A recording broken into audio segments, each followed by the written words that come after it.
The 5 Mongol envoys knelt upon the damp sands of Kamakura, their necks stretched forward, awaiting the executioner's blade. The rhythmic crash of waves behind them was the only sound breaking the silence, a slow and steady drumbeat to their impending fate. Their eyes, hardened by years of service to the great Khan, gazed out over the vast Pacific Ocean. How they wished their last sight could have been the endless expanse of the Mongolian steppe, where rolling grasslands swayed under the golden light of an eternal sunset. But this was not their home, and they had no illusions about mercy. In their final moments, they remained resolute, knowing that their deaths would not go unanswered. The blades fell, severing the last tie between Japan and diplomacy. This was no simple act of violence. It was a declaration bold, unwavering, and absolute. Hojo Tokimyan, the young and determined ruler of Japan, had given his answer to Kublai Khan, the mighty emperor of China and the great Khan of the Mongols. He would not submit. Not today. Not ever. The message was clear. Japan would fight, even if it meant standing alone against the most powerful empire the world had ever seen. The Mongols had conquered vast lands, from the frozen Siberian tundra to the deserts of Persia. Yet here, on this small chain of islands, resistance had been declared with the sharp edge of a sword. Tokimyan knew what was coming, an invasion unlike anything Japan had ever faced. But he did not waver. Instead, he prepared. In the 11th month of 1274, the first Mongol fleet appeared on the horizon, their ships forming an unbroken wall of death across the sea. These were no ordinary vessels. Built in the shipyards of Korea, 900 warships and transport ships carried nearly 30,000 soldiers, a terrifying mix of Mongol cavalry, Korean sailors, and Chinese infantry. As the fleet advanced toward Hakata Bay in Kyushu, the people of Japan beheld a sight that made their blood run cold. Towering ships with grotesque figureheads cut through the waves, their prows adorned with the still-living bodies of captured Japanese islanders. Screaming, writhing in agony, nailed as human sacrifices to break the enemy's will. The Mongols did not come to negotiate. They came to conquer. The samurai defenders, proud and steeped in the traditions of honorable single combat, had never faced anything like this before. Their code dictated that battles should begin with formal challenges, warriors stepping forward to proclaim their names, their lineage, their worthiness to fight. But the Mongols did not care for such rituals. As the samurai stood on the shore, arrows knocked, one warrior finally stepped forward, lifted his great bow, and fired the first shot, a lone arrow soaring toward the Mongol ranks. It found its mark, striking down a mounted officer. For a brief moment, there was silence. Then chaos erupted. The Mongols responded with a thunderous barrage. Unlike the samurai who favored long, single shots for dueling, the Mongols used composite bows designed for rapid fire. Wave after wave of arrows darkened the sky, falling like deadly rain. The samurai had never encountered this style of warfare before. There was no chance for individual combat, no opportunity for the honorable duels they had trained for. Then came something even more terrifying: thunder bombs. The Mongols hurled black powder explosives that detonated upon impact, sending shrapnel and fire ripping through the defenders. The very ground beneath their feet seemed to shake. This was no mere battle, it was the arrival of a new age of war. The Mongols pushed forward, marching in disciplined formations, their shields held high as they stepped onto the bloodied sands. Samurai cavalry, accustomed to one-on-one combat, charged headlong into the Mongol ranks, expecting their foes to scatter. But the Mongols did not break. Instead, they fought as a unified force, locking shields, using tactics honed from decades of conquering civilizations far greater than Japan. The samurai fell one by one, their legendary swords useless against the disciplined, tactical formations of the enemy. The Mongols fought like a machine, relentless, efficient, and merciless. As night fell, the battle still raged.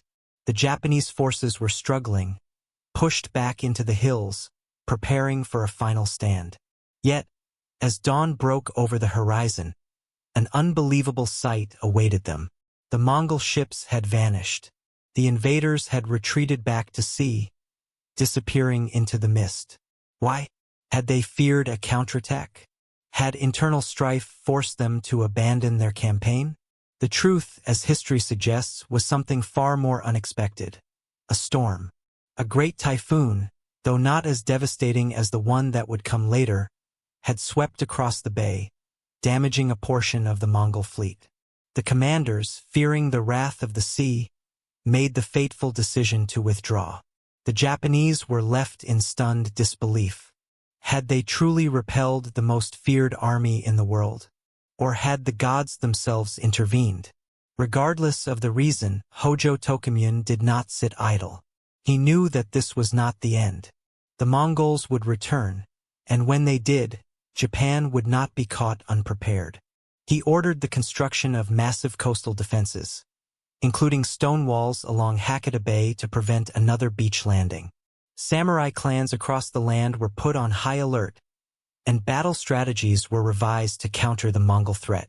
Japan had survived. But for how long? In the imperial halls of Dadu, Beijing, Kublai Khan received word of the failed invasion. His fury was boundless. These tiny, insignificant islands had defied him, not once but twice. First, they had murdered his envoys. Now they had resisted his mighty army. This was unacceptable. The great Khan immediately ordered a second invasion, this time on an even larger scale.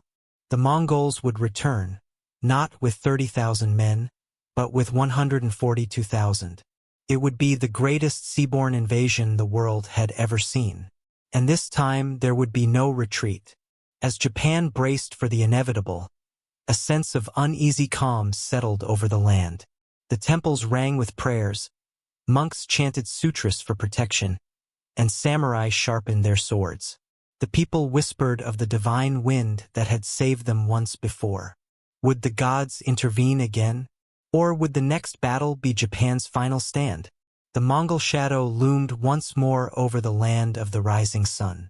The storm was coming, and this time it would either save Japan or destroy it forever. The halls of the Mongol court in Dadu trembled with the furious rage of the great Khan. Kublai, seated upon his throne, clenched his fists as the reports were read aloud. The fleet had failed, the enemy had resisted, and worse, a storm had crippled his forces. A storm? He refused to believe that mere weather had undone the might of his empire. His generals stood in uneasy silence, awaiting his judgment, their heads bowed low. Kublai Khan was not a man to accept defeat, especially not from a nation so small and seemingly insignificant. Japan had humiliated him. The death of his envoys had been an insult, but the survival of this rebellious island was a defiance that could not go unanswered.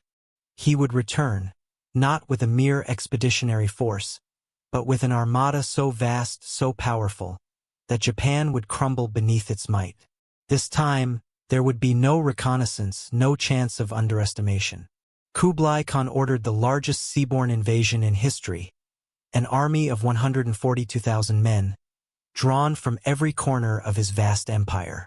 They would depart in two separate fleets, one from Korea as before, and the other from the harbors of southern China, a force 3 times larger than the first. 3,500 warships, many crafted in the shipyards of the Yangtze, would carry the army across the sea. To command the invasion, he appointed the ruthless General Arakan, alongside 2 infamous pirate lords, Zhu Qing and Zhang Xian, men who had spent their lives mastering the deadly waters of East Asia.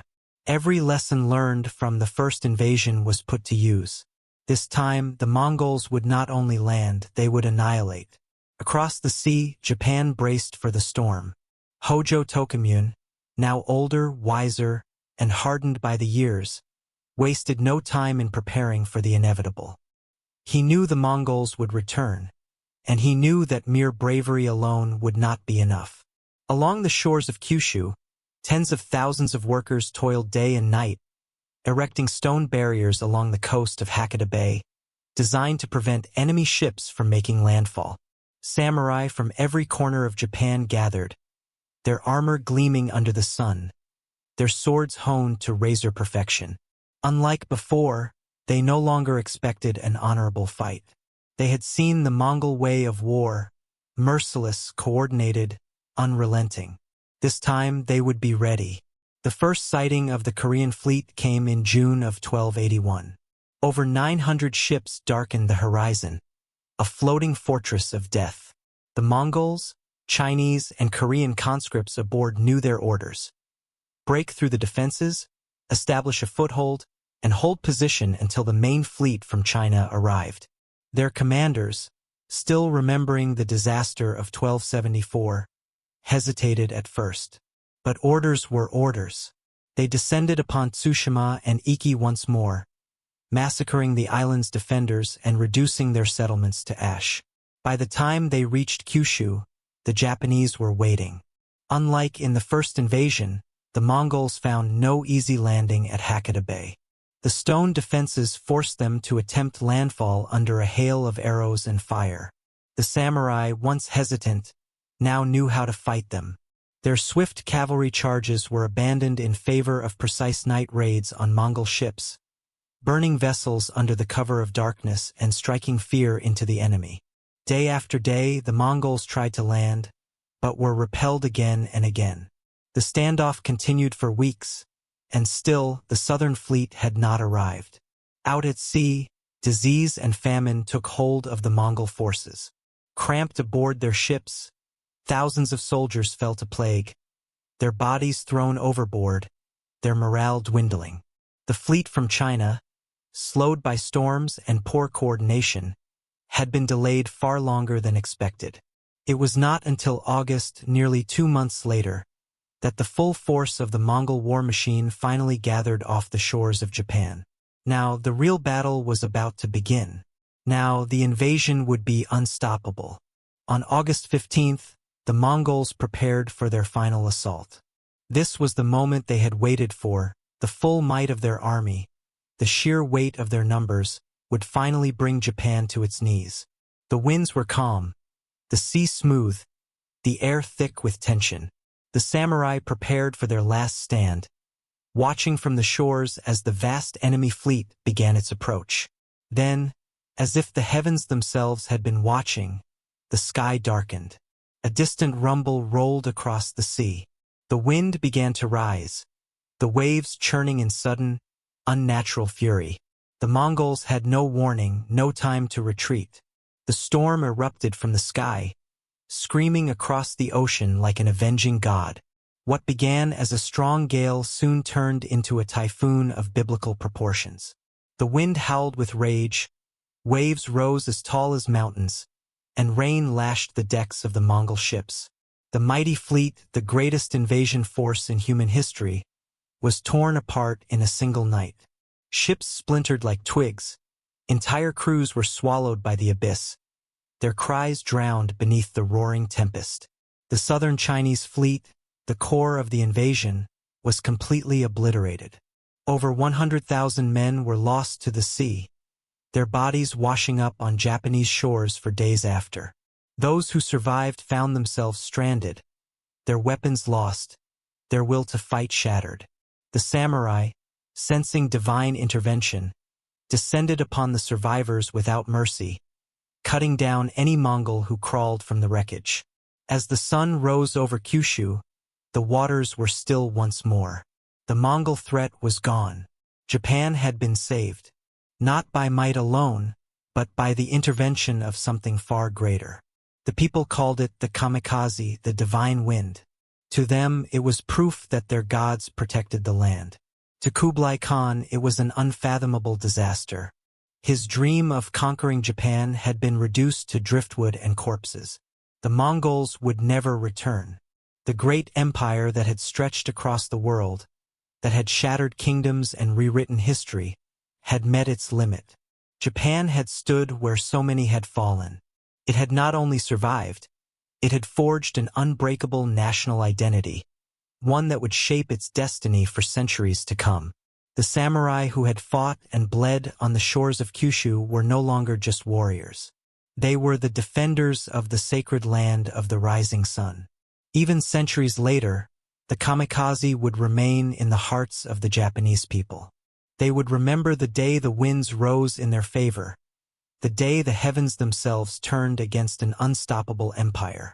And in their memory, in their prayers, one truth remained clear.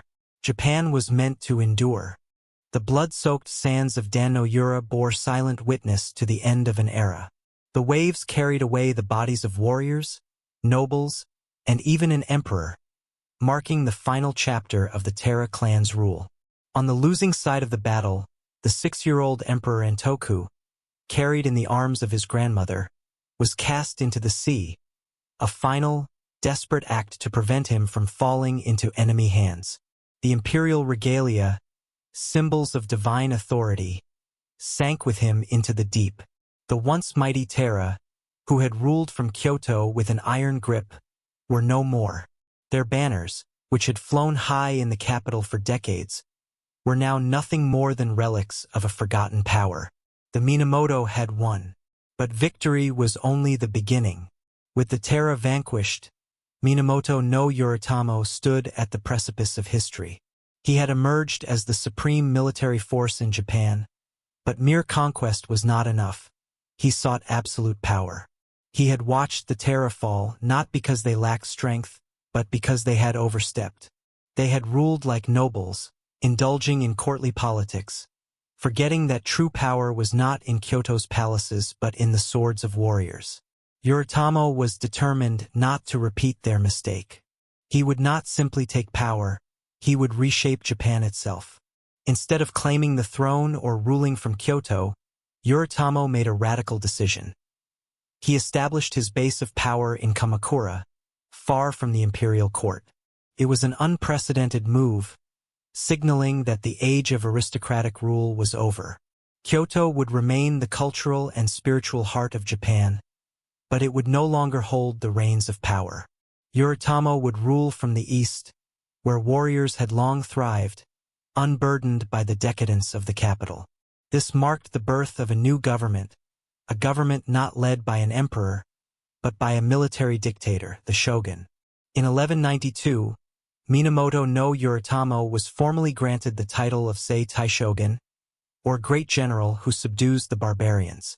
It was an old title, one used in past wars against the Emishi of the north, but under Yoritomo, it became something much greater. This was not a temporary military role, it was the foundation of a new political order.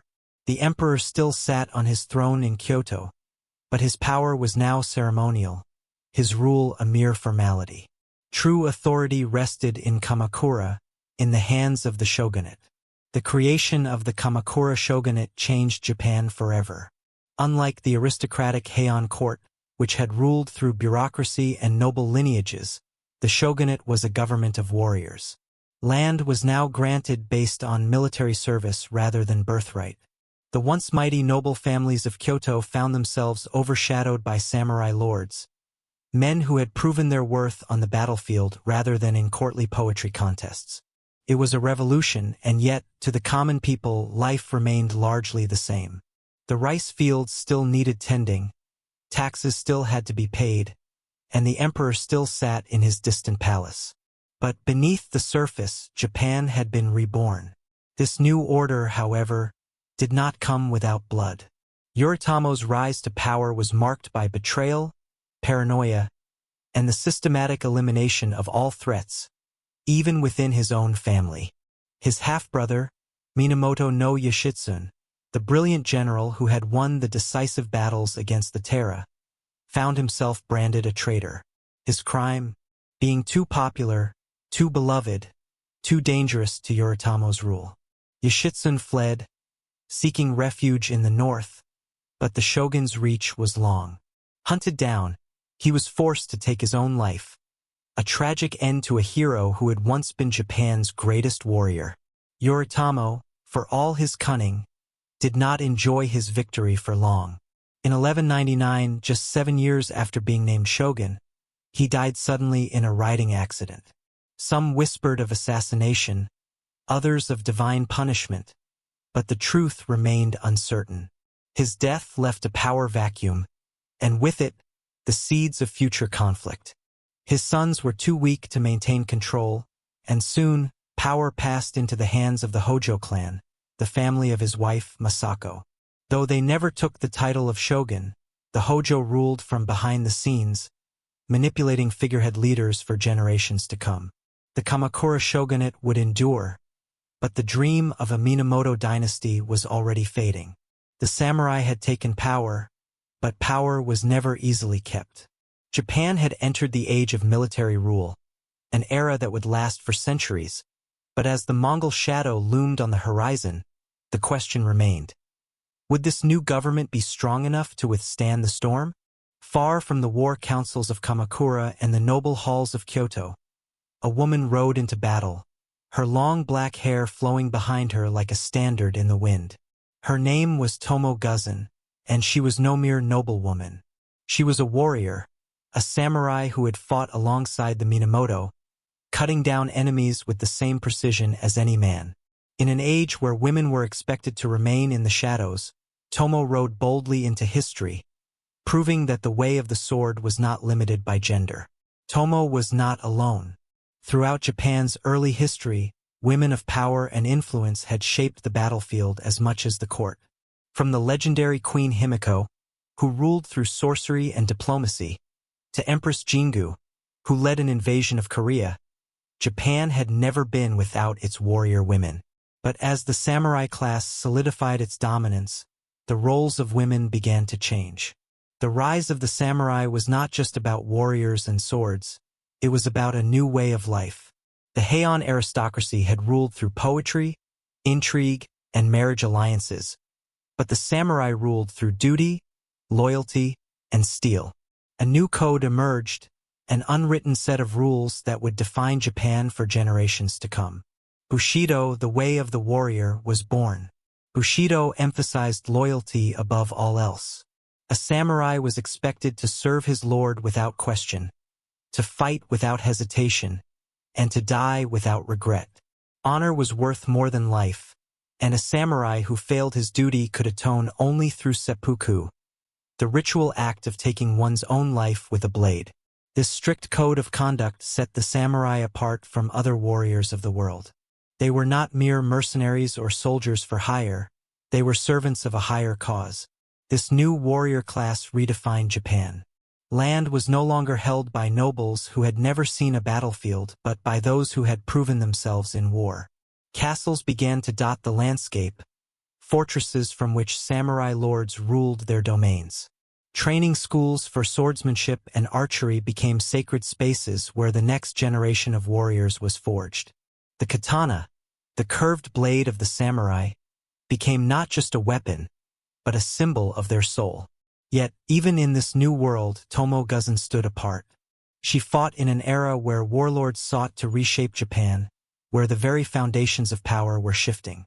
And when the time came, when her master Minamoto no Yashinaka fell in battle, Tomo vanished from history. Some say she took her own life rather than live without a lord.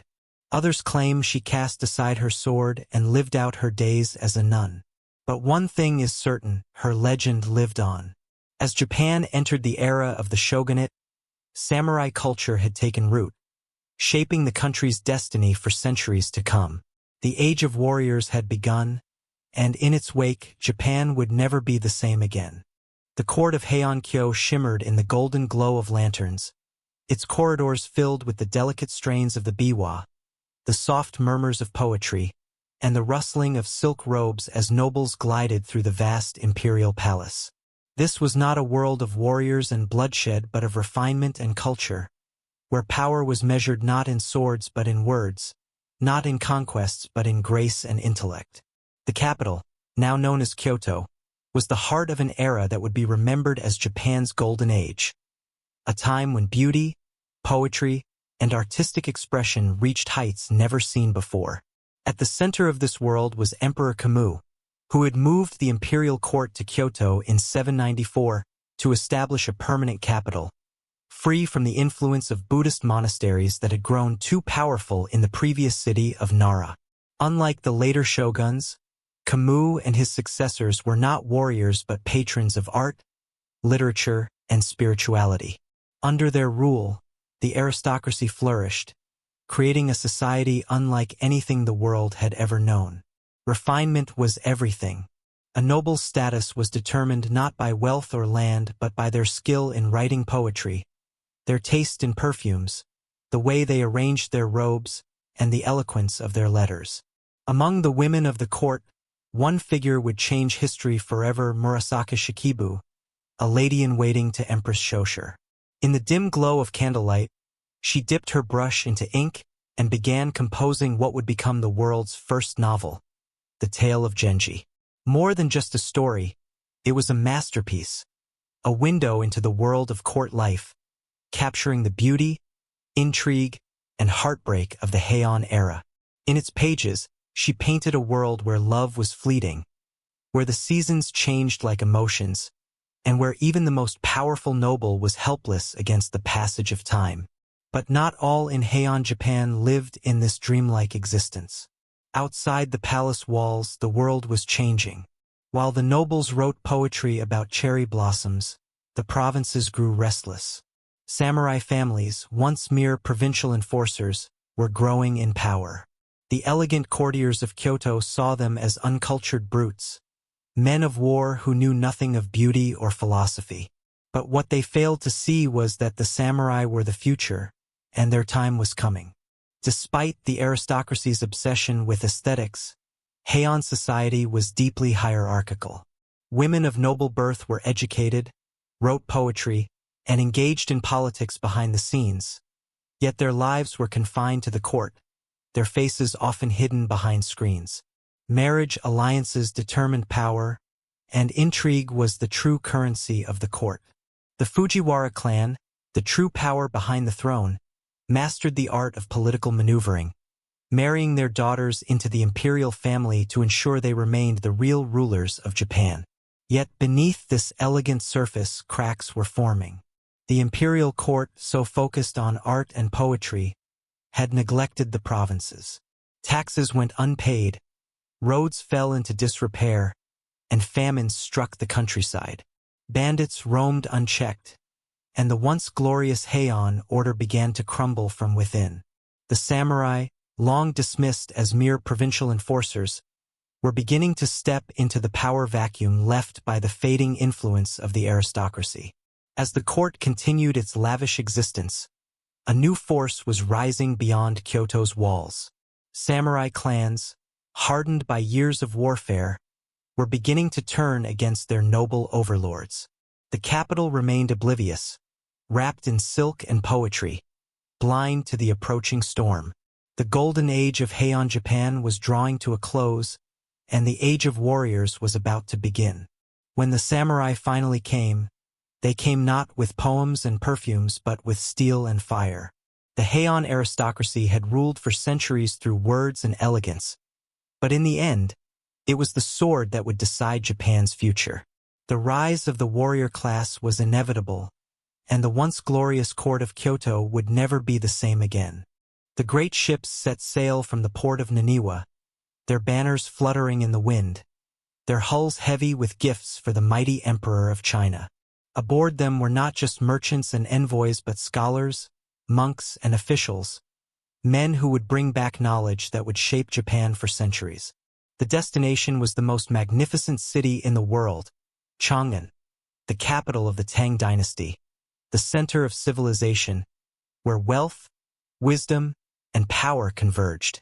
These embassies were more than diplomatic missions. They were voyages into the future, journeys that would transform Japan from an isolated land into a nation on the world stage. The earliest missions to China were daring, perilous undertakings. The sea was treacherous, storms claimed countless ships, and those who survived faced the unknown. But those who made it to Chang'an were greeted by a world beyond imagination. Towering palaces, bustling markets filled with exotic goods, scholars debating in grand halls, and monks chanting sutras in vast temples. For the Japanese envoys, it was like stepping into a dream. China was a land of vast knowledge, where Buddhism, Confucianism, and advanced governance had flourished for centuries. Among the many who traveled to China, one man stood out, Abe no Nakamaro. Sent as a young scholar, he became so enthralled by the culture of Chang'an that he never returned home. He rose through the ranks of the Tang court, gaining favor among the Chinese elite, yet despite all his achievements, his heart remained in Japan. He composed poetry, gazing at the moon, wondering if it was the same one that shone over his distant homeland. His words, filled with longing and sorrow, became immortal.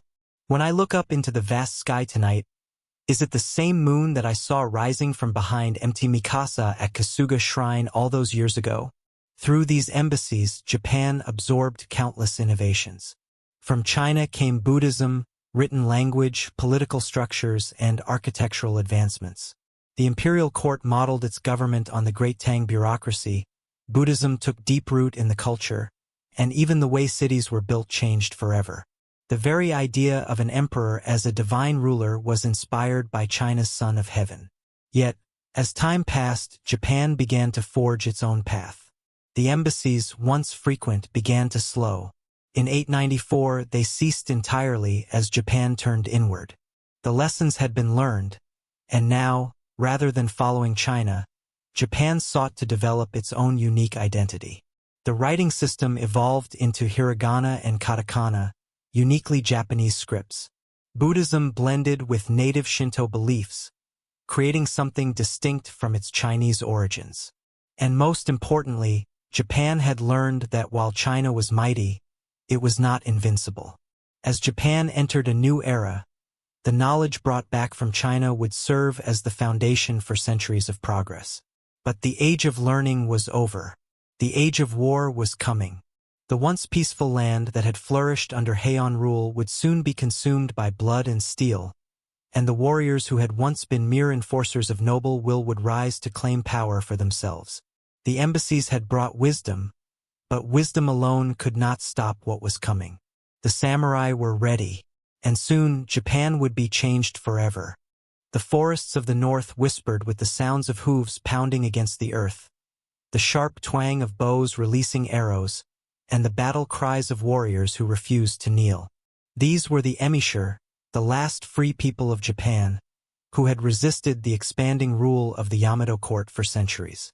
Unlike the refined aristocrats of Kyoto or the rising samurai clans, the Emishi lived by their own rules, bound not by noble lineage or imperial decrees, but by the wild mountains, deep rivers, and vast plains of northern Honshu.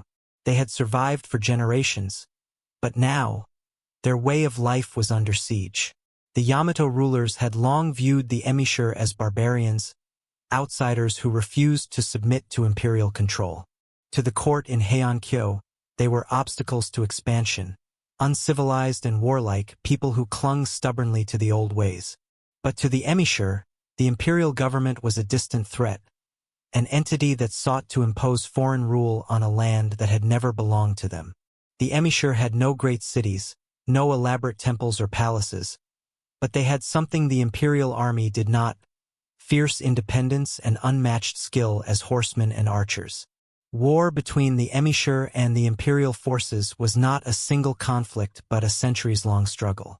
The court had sent armies north before, but the rugged terrain and guerrilla tactics of the Emishi had made conquest nearly impossible. In 774, however, Emperor Conan decided that enough was enough. He declared the beginning of the Great Pacification Era, a campaign designed to break Emishi resistance once and for all.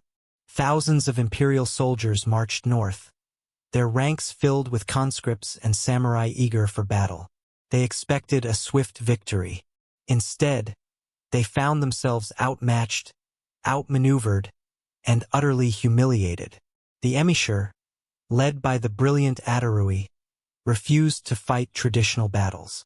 Instead, they struck from the shadows, ambushing imperial troops as they trudged through the dense forests.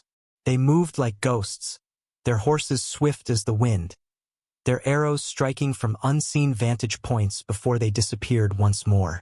The heavily armored imperial soldiers, trained for open battlefields, struggled against an enemy that refused to engage in straightforward combat. The war dragged on, Yamato forces suffering loss after loss.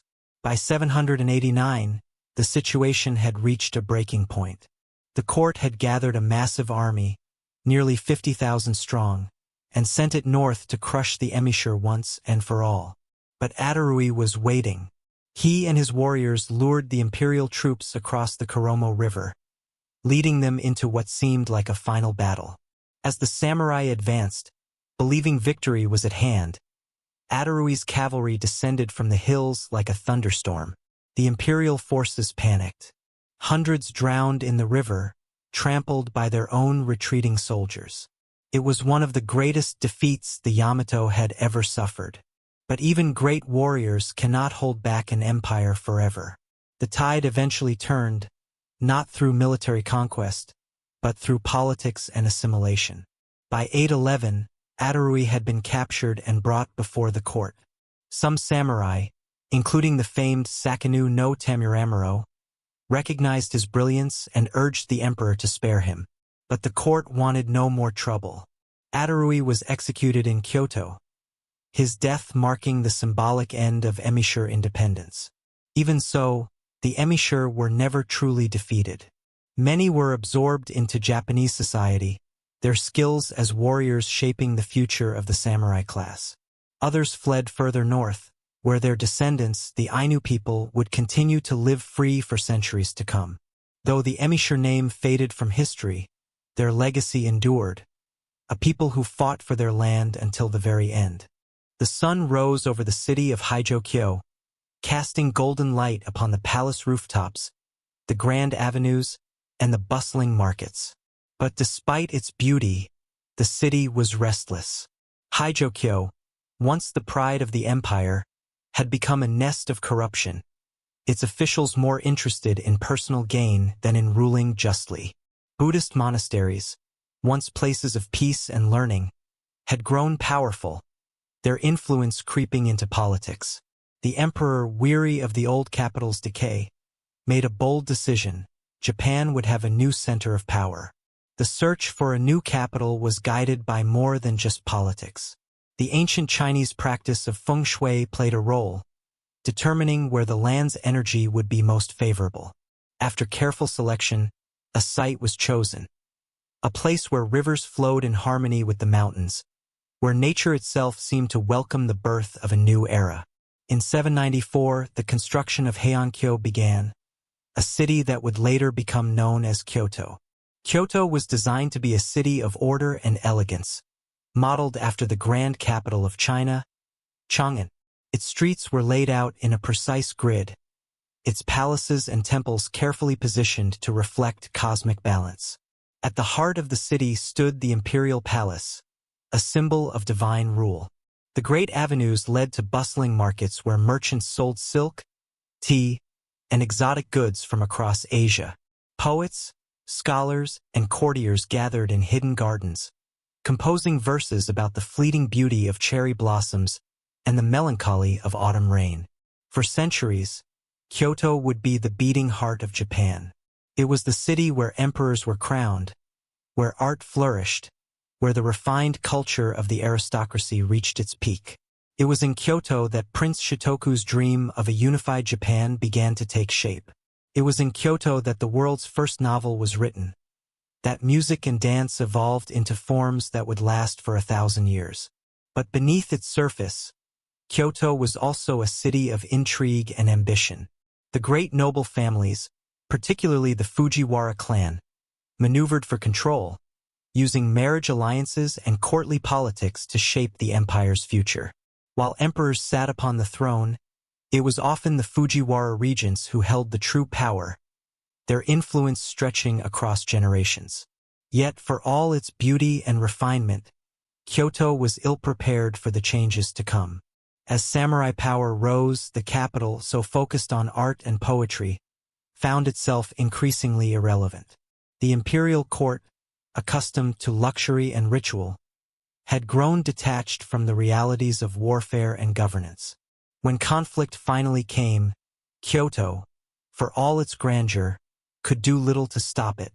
The city had been built to last for eternity, a beacon of civilization in a changing world. But time had its own plans. Kyoto would endure, but its golden age was slipping away. A new force was rising in the east, a force that carried swords instead of poetry, that valued strength over refinement. The age of the samurai was coming, and when it arrived, Kyoto would be forever changed. For now, however, the city still shone with the radiance of an empire at its peak. Its temples stood tall, its scholars debated the finer points of poetry and philosophy, and the cherry blossoms still bloomed in the palace gardens. But in the distance, beyond the mountains that framed Kyoto's skyline, the first whispers of war were beginning to stir. Soon, the sword would decide the fate of Japan, and the days of noble rule would come to an end. The horizon was dark with sails. The sea, once calm, now churned under the weight of an invasion force unlike anything Japan had ever known. Tens of thousands of warriors, their banners fluttering in the wind, their armor glistening under the sun, prepared to strike at the heart of Baekgang, one of the three kingdoms of Korea. The year was 660 AD, and history was about to change forever. For centuries, Japan and Baekgang had been more than allies, they were brothers. Japan's ruling class had deep ties to Baekgang, its culture influenced by the advanced civilization across the sea. Baekgang had introduced Buddhism to Japan, shared its knowledge of Chinese script, and even sent artisans and scholars to help shape the early Japanese state. To the noble families in the imperial court, Baekgang's survival was as crucial as their own. But now, that survival was in grave danger. To the north, the kingdom of Goguryeo had long been the dominant power on the Korean peninsula, ruling vast lands with a fearsome military. But a new force had risen, the kingdom of Silla, which had allied itself with the powerful Tang dynasty of China. With Tang soldiers marching alongside them, Silla struck with overwhelming force, laying siege to Baekgang's capital, Sabi. The once great kingdom, known for its elegance and refinement, burned as its defenders were cut down in the streets. In a desperate plea for salvation, the remnants of Baekgang's royal court fled across the sea to Japan. Their envoys knelt before the emperor, begging for reinforcements, pleading for their homeland's survival. Japan had a choice: watch its oldest ally fall or take up arms and fight. The answer was clear. An armada of 800 ships was assembled, carrying thousands of Japanese warriors, eager to restore Baekgang's independence. It was the largest overseas military campaign Japan had ever attempted. Warriors, many of them young men who had never set foot outside their homeland, boarded the ships with pride, convinced they were sailing toward glory. The fleet cut through the waves, bound for the Bengma River, where Baekgang's forces had made their final stand. When the Japanese landed, they found a battlefield already soaked in blood. The Baekgang loyalists, though valiant, were exhausted, their numbers dwindling. But with Japanese reinforcements, hope surged once more. The combined forces clashed against the Tang and Silla armies, engaging in brutal combat along the riverbanks. Arrows darkened the sky, swords met shields, and the roar of war echoed across the land. At first, the battle seemed winnable. The Japanese warriors, fresh and determined, pushed back against the Silla forces, reclaiming ground inch by inch. Victory hung within reach. But then disaster struck. The Tang fleet, hidden upriver, launched a devastating ambush, setting fire to the Japanese ships and cutting off their escape route. Trapped between the river and the advancing enemy, the Japanese warriors found themselves surrounded. The battle turned into a massacre. Those who could fled into the hills, but there was no escape. The once proud Japanese expedition was annihilated, their warriors cut down or drowned in the river's depths. The survivors who managed to escape back to Japan brought with them not tales of conquest, but of shame and loss. Baekgang, their great ally, was gone. The defeat at Baekgang was a turning point for Japan. For the first time, it had truly felt the sting of failure on the international stage. The court, humiliated, realized that Japan could no longer rely solely on old alliances. It needed to become stronger on its own. The military had to be reorganized, defenses fortified, and new strategies devised. If Japan were to stand against great powers like the Tang dynasty, it could no longer afford to be a passive island nation. The fall of Baekje also marked the beginning of a new identity for Japan. No longer an extension of Korean politics, it began turning inward, focusing on building its own nation rather than influencing affairs across the sea. This shift in mindset laid the foundation for the centralized imperial rule that would later define Japan's classical period. Even centuries later, the memory of Baekje's fall remained a painful scar on Japan's history. The noble families who had once traced their lineage to Baekje mourned its loss, while Buddhist monks prayed for the fallen. But in that defeat, Japan found a lesson in survival. The era of alliances had ended. The era of Japan's independence had begun. And soon, the country that had once been just a distant player in East Asian politics would become a force of its own, shaped by both triumph and tragedy. The Heian aristocracy, wrapped in silk and poetry, failed to see the storm forming beyond Kyoto's palaces. While the noble families traded love letters and debated the beauty of the changing seasons, the provinces were shifting. Power, once centered in the imperial court, was beginning to drift away. In the countryside, a new force was rising, one that did not rely on poetry, diplomacy, or lineage to claim authority. These were the samurai warriors born not of noble blood, but of necessity. At first, they were mere provincial enforcers, men hired by the nobility to protect lands, collect taxes, and maintain order in distant territories. But as the centuries passed, the balance of power began to shift. The imperial government, locked in endless court intrigue, became weak and unable to control the ever-growing military class. The samurai, hardened by years of warfare and survival in the harsh frontier, grew more independent, no longer serving simply as enforcers but as rulers in their own right. The 10th and 11th centuries saw Japan's transformation into a land of warriors. Clans such as the Taira and Minamoto emerged as dominant military families, building personal armies and amassing power far from Kyoto. Unlike the fragile nobles who lived in gilded palaces, these warriors were trained in the ways of combat, masters of the bow, sword, and horse. Their loyalty was not given freely to a distant emperor but earned through blood and battle. One of the first signs that the court had lost control came in the 935 Taira no Masakato rebellion. A powerful samurai lord in eastern Japan, Masakato declared himself the new emperor, openly defying Kyoto's rule. Though he was eventually killed, his actions shook the court to its core. For the first time, it became clear that warriors no longer feared the emperor. Samurai power was not just growing. It was challenging the very foundation of imperial authority. As the century wore on, new conflicts arose between the warrior clans. One of the most devastating was the Shogun Rebellion of 1156, a war of succession that erupted between rival factions of the imperial court. But unlike past struggles, this one was decided not by court officials, but by samurai armies. The once mighty aristocracy had been reduced to pawns, relying on warriors to fight their battles. And when the fighting ended, it was the samurai, not the nobles, who held true power. The final blow to imperial rule came in the Genpei War, 1180 to 1185, a titanic struggle between the Taira and Minamoto clans for control over Japan. The conflict, fueled by years of political tension and rivalry, raged across the land, leaving cities in flames and thousands dead. The once great Taira, who had ruled Kyoto as military overlords, were ultimately crushed by the Minamoto at the Battle of Dan-no-Yura, their warriors driven into the sea, their young emperor drowning in the waves. With their victory, the Minamoto did something no samurai clan had ever done before. They seized total control of the country. Minamoto no Yoritomo, the leader of the clan, had no desire to rule like a fragile court noble.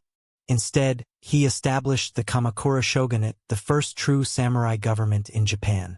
Though the emperor still sat upon his throne in Kyoto, he had been reduced to a mere figurehead. Real power now belonged to the shogun, the supreme military ruler of Japan. For the first time in history, Japan was ruled not by poets, monks, or courtiers, but by warriors. The age of the samurai had begun, and with it, the country would never be the same again. With the establishment of the Kamakura shogunate in 1192, Japan entered a new era of governance, one in which power belonged not to the emperor, but to the sword. Minamoto no Yoritomo, now the supreme ruler of the land, wasted no time in restructuring the country. He built his government in Kamakura, far from Kyoto's political games, ensuring that Japan would be ruled by warriors for warriors. Unlike the aristocratic Heian court, which had relied on poetry, diplomacy, and ceremony, the Kamakura shogunate functioned on discipline and military loyalty. The country was divided into lands controlled by samurai vassals, who swore fealty to the shogun in exchange for protection and power. This new system, known as the feudal order, ensured that Japan would remain a land of warriors for centuries to come. However, ruling a country through military force alone was no easy task. The samurai, though loyal in battle, were fiercely independent and often quick to turn against their leaders. Yoritomo understood this well and ruled with an iron fist, eliminating any potential rivals, including his own family members. By the time he died in 1199, Japan had become a country where loyalty and betrayal went hand in hand, a land where only the strongest could survive. With Yoritomo's death, real power passed to the Hojo clan, a family of cunning political strategists who acted as shogunal regents, controlling the government from behind the scenes. Under their rule, the samurai order was strengthened, the military expanded, and Buddhist monasteries were granted increasing influence over politics. However, the Hojo's rule would soon be tested by one of the greatest threats Japan had ever faced, the Mongol invasions. When Kublai Khan, the great Khan of the Mongol Empire, sent his envoys to demand Japan's submission in the 1260s, the Hojo refused to bow. Their defiance led to two Mongol invasions, each one more devastating than the last. The samurai, though brave, were outmatched by Mongol tactics, explosives, and sheer numbers. And yet, against all odds, Japan survived, thanks to the divine wind, the Kamikaze, that wiped out the Mongol fleets in 1274 and 1281. Though the Mongols never returned, the cost of victory was high. The Hojo clan, having spent vast resources defending Japan, faced growing discontent among the samurai, many of whom had received little reward for their service. With the country on the verge of collapse, the cracks in the shogunate began to widen. In 1331, the Emperor Go-Daigo, tired of being a powerless figurehead, launched a rebellion against the shogunate, calling on loyal warriors to restore imperial rule. The war that followed, the Genko War, shattered the Kamakura shogunate, leading to its downfall in 1333. After nearly 150 years of samurai rule, the country once again stood at a crossroads. But Japan had changed. The days of aristocratic rule were long gone. Even as the emperor reclaimed power, it was clear that warriors, not nobles, would shape Japan's destiny. The collapse of the Kamakura shogunate was not the end of samurai rule. It was only the beginning. And soon, Japan would descend into a new kind of chaos, one that would last for centuries. The era of endless war was about to begin. The fall of the Kamakura shogunate in 1333 did not bring peace to Japan. Instead, it plunged the nation into a new kind of turmoil, one that would shape the destiny of the country for centuries to come. Though Emperor Go-Daigo briefly reclaimed the throne and attempted to restore imperial rule, his victory was short-lived. The warrior class had tasted power, and they were not willing to return to being mere servants of the court. A new conflict erupted, one that would once again place the fate of Japan in the hands of the samurai. At the heart of this new struggle was Ashikaga Takauji, a former ally of the emperor who had once fought to overthrow the Hojo but now turned against Go-Daigo himself. The emperor had attempted to govern as if Japan were still an imperial state of the past, disregarding the power of the warriors who had made his victory possible. Takauji, realizing that the samurai would never submit to imperial rule again, led his forces against Kyoto, defeating the emperor's loyalists and establishing himself as shogun in 1336. Thus began the Ashikaga shogunate, a new samurai-led government that ruled from Muromachi in Kyoto, bringing the military closer to the aristocratic court than ever before. Unlike the Kamakura shogunate, which had ruled from the east, the Ashikaga sought a balance between the warriors and the nobles, maintaining the illusion of imperial power while ensuring that the shogun remained the true master of Japan. But this balance was fragile. Unlike the rigid and disciplined rule of the Minamoto and Hojo, the Ashikaga shogunate was plagued by weak leadership and internal strife. Power was decentralized, and samurai lords, daimyo, gained more autonomy, leading their territories like independent kingdoms. This growing fragmentation would soon tear Japan apart. By the mid-15th century, the Ashikaga's control over the country was slipping away. In 1467, the Unin War erupted in Kyoto, a massive civil conflict that began as a succession dispute between rival samurai clans but quickly spiraled out of control. The war devastated the capital, reducing entire districts to ash, and left the country without a clear central authority. With the Ashikaga shogunate now a shadow of its former self, Japan entered its most chaotic period yet, Sengoku Jidai, the Age of Warring States. This was an era of endless war, where daimyo vied for power, fortifying their castles, building massive armies, and forging shifting alliances in their bid to become the true ruler of Japan. The emperor and the Ashikaga shogun still existed, but they held no real power. They were mere puppets, overshadowed by the might of the warlords. The once glorious imperial court of Kyoto had become irrelevant, surviving only because the daimyo found it useful as a symbol of legitimacy. During this period, new kinds of warfare emerged. The reliance on cavalry and archery, hallmarks of samurai warfare, began to give way to mass infantry tactics, heavily influenced by the introduction of firearms by Portuguese traders in 1543. Muskets and cannons changed the battlefield, and castles, once built as wooden fortresses, became massive stone strongholds, designed to withstand sieges that could last for months. It was in this brutal and lawless world that some of Japan's greatest warriors and strategists rose to power: Oda Nobunaga, Toyotomi Hideyoshi, and Tokugawa Ieyasu, men who would reshape the nation forever. The Ashikaga shogunate, weak and powerless, collapsed in 1573, when Oda Nobunaga marched into Kyoto and forced the last Ashikaga shogun into exile. The Sengoku period was far from over, but now the battle for ultimate control had begun. For over a century, Japan had been consumed by war. But soon, one leader would emerge to end the chaos and unify the nation under a new kind of rule. The era of independent warlords was coming to an end. A new Japan was on the horizon.